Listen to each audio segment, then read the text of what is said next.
Hi viewers, welcome to my kitchen. Banu Kaimanam. இன்றைக்கி ரொம்ப ரொம்ப டேஸ்டியாக பரங்கிக்காய் வச்சு ஒரு சாம்பார், அப்புறம் கத்திரிக்காய் பொடி போட்ட கறி, பீன்ஸு தேங்காய் போட்ட கறி. இன்றைக்கி சமையல் ரொம்ப சூப்பரான சமையல். எப்போவுமே 2 காய் நீங்கள் பண்ணி சேர்த்துக்கிட்டிங்க அப்படின்னா உடம்புக்கு ரொம்ப நல்லது. காய்கறி நிறைய சாப்பிடுங்க. ரைஸ் கம்மியாக எடுத்துக்கோங்க. எப்போவுமே ஒரு காய் ஒரு கீரை, இல்லைன்னா ஒரு காய் ஒரு கூட்டு, அந்த மாதிரி நீங்கள் செஞ்சு சாப்பிட்டிங்கன்னா உடம்புக்கு ரொம்ப நல்லது. இப்போ வாங்க நம்ம சாம்பார் தாளிக்கலாம். இப்போ தான் என்னோடய சேனலை ஃபஸ்ட் டைம் பார்க்குறீங்கன்னா பானு கைமணம் குக்கிங் சேனலுக்கு லைக் போடுங்க, வீடியோவை ஷேர் பண்ணுங்கள், மறக்காமல் சேனலுக்கு சப்ஸ்கிரைப் பண்ணிக்கோங்க. நான் டெய்லி வீட்டில் என்ன சமைக்கிறேனோ அதை அப்படியே நான் அவங்க கூட ஷேர் பண்ணுறேன். பார்த்து சப்போர்ட் பண்ணுங்கள், நம்ம சேனலுக்கு சப்ஸ்கிரைப் பண்ணிக்கோங்க. இப்போ கடுகு, வெந்தயம், பெருங்காயம் தாளித்து ஒரு தக்காளி பழம், ஒரு பச்சை மிளகா வதக்கிட்டேன். ஒரு கப்பு பரங்கிக்காய் சேர்த்துருக்கேன். 2 டேபிள் ஸ்பூன் சாம்பார் பொடி, ஆல் பர்பஸ் சாம்பார் பொடி நம்ம எப்போவுமே வீட்டில் அரைச்சி வச்சுருப்போம் பார்த்தீங்களா, குழம்பு மிளகாய் தூள், அதில் 2 ஸ்பூன் போட்டிருக்கேன். ஒரு சின்ன நாட்டு எலுமிச்சை பழம் சைஸ் புளி எடுத்து நல்லா கரைச்சி ஆட் பண்ணுறேன். இப்போ இது 15 நிமிஷம் பச்சை வாசனை போக நல்லா கொதிக்கட்டும். காய் நல்லா வெந்து வரட்டும். ஒரு 150 கிராம் துவரம் பருப்பு எடுத்து நல்லா வேக வச்சு வச்சுருக்கேன். அடுத்தது நம்ம இது பச்சை வாசனை போனதுக்கப்புறம் பருப்பு சேர்த்தோம்னா நம்ம சாம்பார் ரெடி. அது ஒரு 15 நிமிஷம் கொதிக்கட்டும். இப்போ எனக்கு ஒரு 15 நிமிஷம் கொதிச்சிருச்சுங்க. நான் பருப்பு கொட்டிட்டேன். இந்த பருப்பு கொட்டின பிறகு ஒரு 10 நிமிஷம், ஒரு 8லேருந்து 10 நிமிஷம் கொதிக்க வச்சிங்கன்னா போதும்.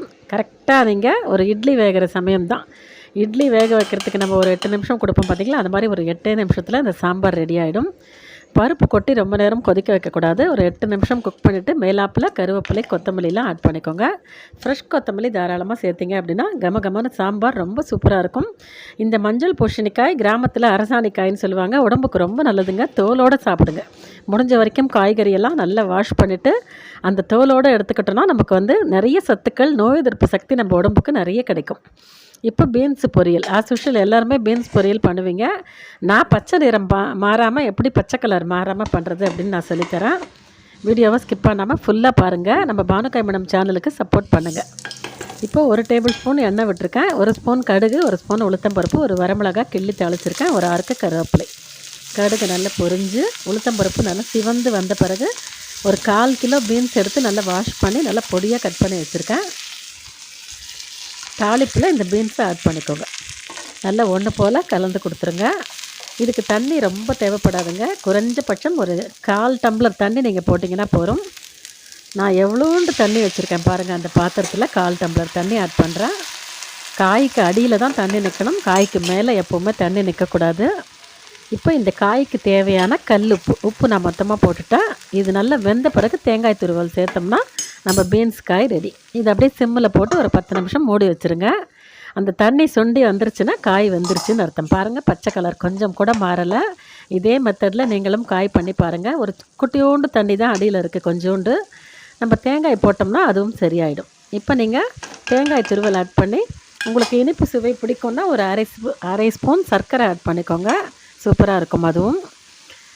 அவ்வளவுதான். தேங்காய் பூ போட்டு லேசாக ஒரு கிளறினோம்னா நம்ம பீன்ஸ் காய் ரெடி. இது கத்திரிக்காய் பொடி போட்ட கறி. எப்போவுமே சாம்பார்னால் ஒரு காரக்கறி இருந்ததுன்னா சாம்பார் சூப்பராக உள்ளே போகும்.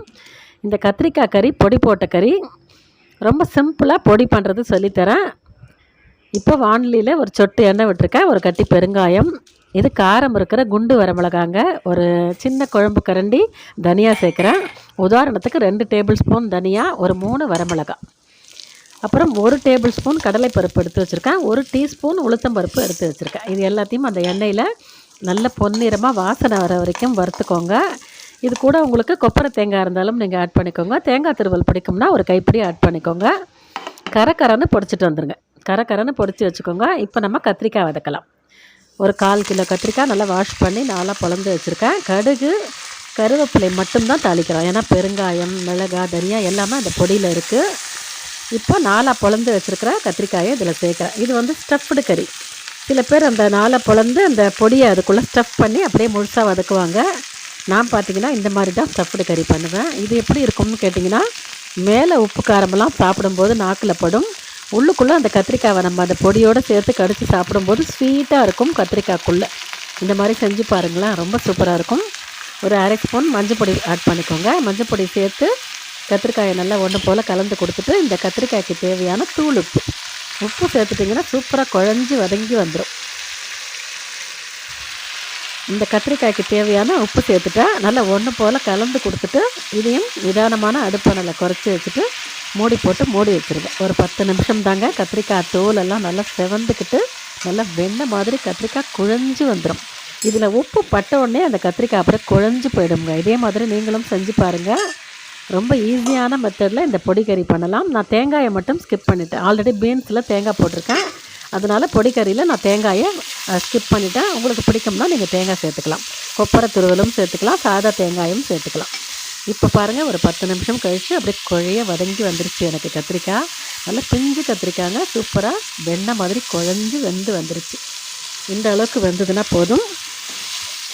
இப்போ நம்ம கரன்னு பொடிச்சு வச்சுருக்கோம் பார்த்தீங்களா, இந்த மசாலா பொடியை இந்த கத்திரிக்காய் கூட நீங்கள் ஆட் பண்ணிக்கோங்க. எப்படி வந்திருக்கு பாருங்கள் குழைய, எந்த அளவுக்கு தோலெல்லாம் நல்லா செவந்து வந்திருக்கு பாருங்கள். இந்த மாதிரி வரணும். இந்த கத்திரிக்காய் வதங்கும் போதே பார்த்திங்கன்னா அப்படியே மணமாக இருக்கும். இந்த கத்திரிக்காய் வாசனை உங்களை எத்தனை பேருக்கு பிடிக்கும் அப்படிங்கிறத எனக்கு கமெண்ட்டில் சொல்லுங்கள். எனக்கு ரொம்ப பிடிக்கும். இந்த பொடி கொரன்னு பொடி பண்ணிக்கோங்க. இப்போ இந்த பொடியை போட்டு ஒரு 5 நிமிஷம் நல்லா கிளறி கொடுத்து சிம்மில் வச்சிங்கன்னா நம்ம பொடி கறி சூப்பராக ரெடி ஆகிடும். இன்றைக்கி வீடியோ பார்த்திங்கன்னா பரங்கிக்காய் சாம்பார், பீன்ஸு தேங்காய் போட்ட கறி, கத்திரிக்காய் ஸ்டஃப்டு பொடி கறி, இதுதான் இன்றைக்கி சமையல். இந்த வீடியோ உங்களுக்கு பிடிச்சிருந்தது அப்படின்னா நம்ம பானு கைமணம் குக்கிங் சேனலை லைக் பண்ணி ஷேர் பண்ணி மறக்காமல் சப்ஸ்கிரைப் பண்ணிக்கோங்க. தேங்க்ஸ் ஃபார் வாட்சிங்.